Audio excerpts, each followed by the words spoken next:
I'd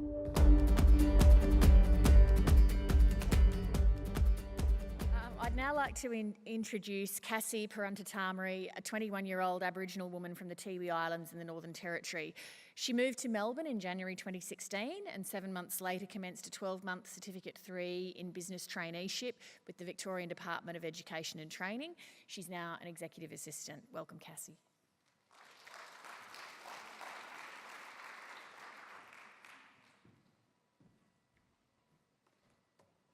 Good afternoon.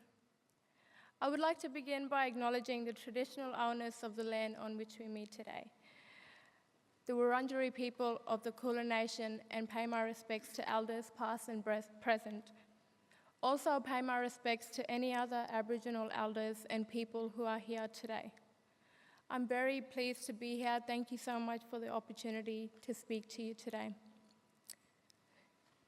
Today I want to share with you my story. It is a journey I feel incredibly proud to have taken and still be taking. My hope is that today you come away with a sense of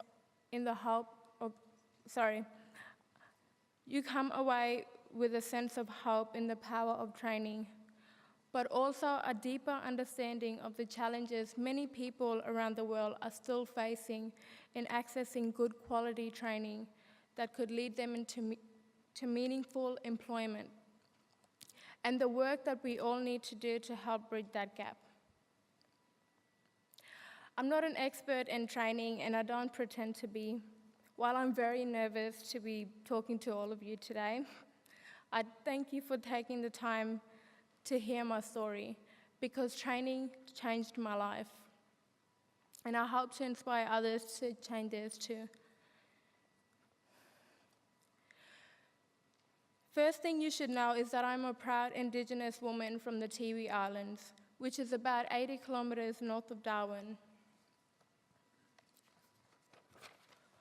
I grew up in a very isolated and small Aboriginal community called Garden Point, which is one of 2 communities on Melville Island. The community population is about 450 people. There are very few facilities, and we are fairly isolated from the outside world.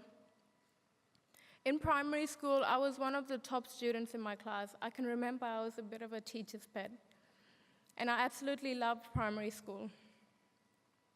We were taught English, maths, history, much like traditional schooling, but we were also taught seasonal activities including horticulture, cooking using native ingredients, and a lot of sports, especially footy.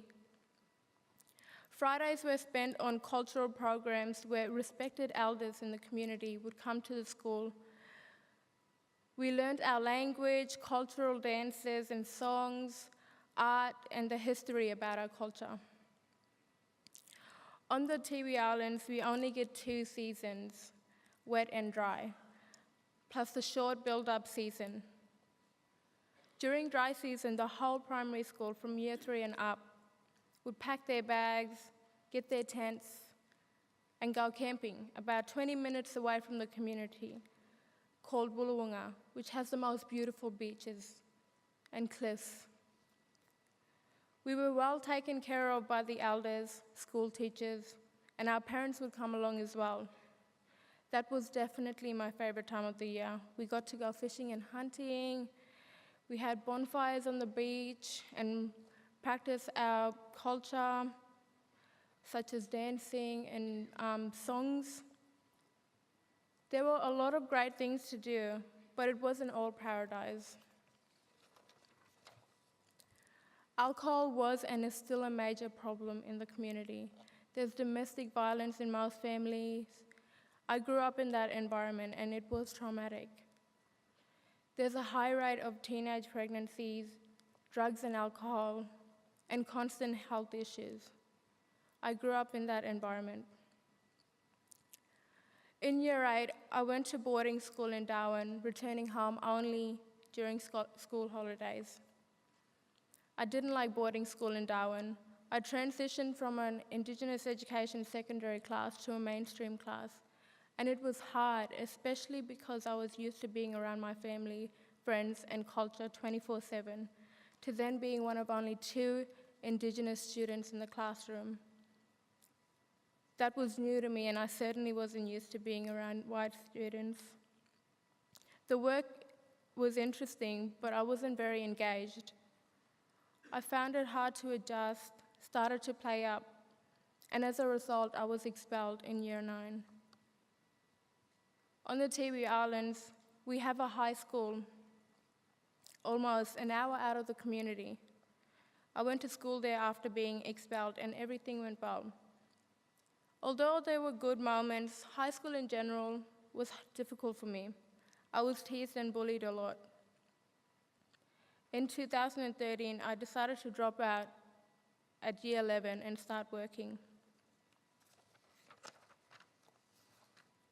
I remember the first time I asked the grocery store manager if they had any vacancies in the store. I had no idea how to get a job or what I even needed to be able to work, but they gave me a job there. I was only 17 and managed to work there for a few months. After months of bouncing around between jobs and other communities, nothing really seemed to fit. And I didn't want to end up as a checkout chick for the rest of my life.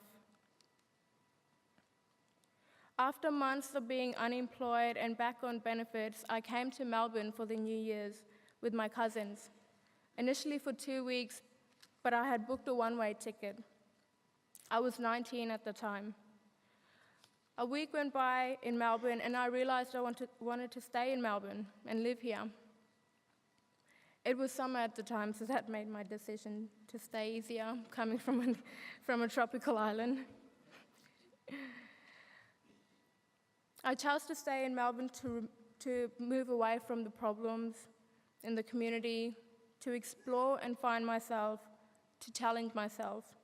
And perhaps one day I decide to move back. 2 weeks had gone by, and I remember my cousins hopping in the taxi to catch to the airport for their flight home.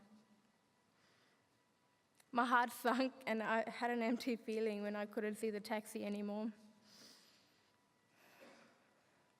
In that moment, I realized I made the bravest decision to stay in Melbourne. A lot of things ran through my head, like, am I going to fit in and survive in this big city? I had no idea what the future in Melbourne would look like for me, and whether I would succeed, having had no training or much work experience. Going from 450 familiar faces to 5 million strangers was a huge shock for me in many ways. To survive in Melbourne, I had to find a job. I didn't even know how to use public transport and was pretty anxious I'd get lost. Luckily, I was living with my cousin for a while, who provided so much support and tips for living and surviving in Melbourne. I got linked up with a job provider through welfare and was very well supported by the Indigenous support worker there. I was a bit shocked, actually, by how much support I got. She would drive me to interviews and wait around until I finished to then drop me home. Whilst doing a hospitality course, I ducked out to go to my 3rd interview. It was for a traineeship with the Department of Education and Training. I was really nervous in the interview and was sure I wouldn't get the traineeship. A month later, I got the news that I was successful, 3rd time lucky. When I first started, I didn't know anything about government, how the bureaucracy worked, or even who I was working for. I was located in the office of the Deputy Secretary, which I now know was a very privileged position to be in, but at the time I had no idea. It took a few weeks to get my head around everything, but I had a very supportive team to guide me through. Transitioning into a corporate environment took a while as well.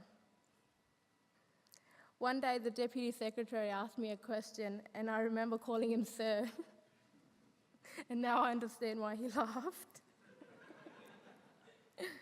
I thought to myself, so they only say Sir and Miss in high school. Cool. I'm forever grateful for the support of my colleagues, especially my manager at the time, who did a tremendous job in training me up and getting me workforce ready. The work she gave me aligned with my workbooks, so I found that very engaging and I had fun with it. My manager gave me opportunities to fail and learn from my mistakes, and gave me opportunities to succeed and feel like the work I was doing was meaningful. The highlight of my traineeship was becoming a finalist in the Victorian Training Awards exactly 1 year ago.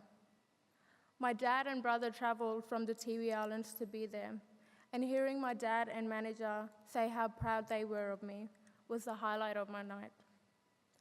Another highlight was the day after, the Department All-Staff Forum. I got sent a video clip of the Secretary, Jill Callister, mentioning me in her speech. I felt like a winner all over again. I think if I hadn't moved to Melbourne and secured a traineeship, I would probably be back at home, wasting my life. I don't give myself enough credit, but I now realize it was all me, for not giving up, always taking on challenges, and whatever was throwing at me with resilience.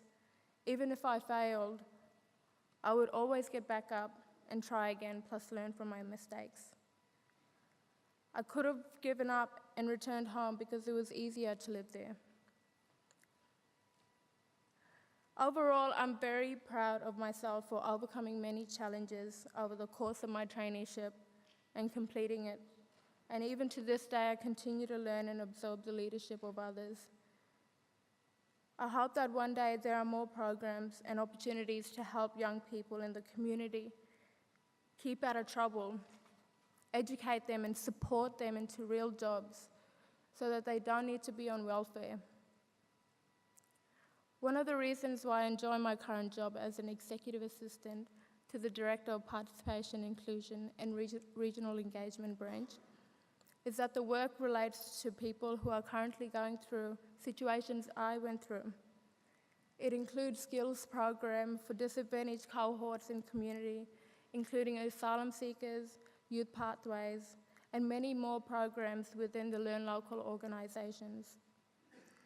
This is only the beginning of my career in the public sector, and I'm keen to keep on learning. And one day perhaps be part of a leader project of my own where I can influence ideas and help people like people have helped me.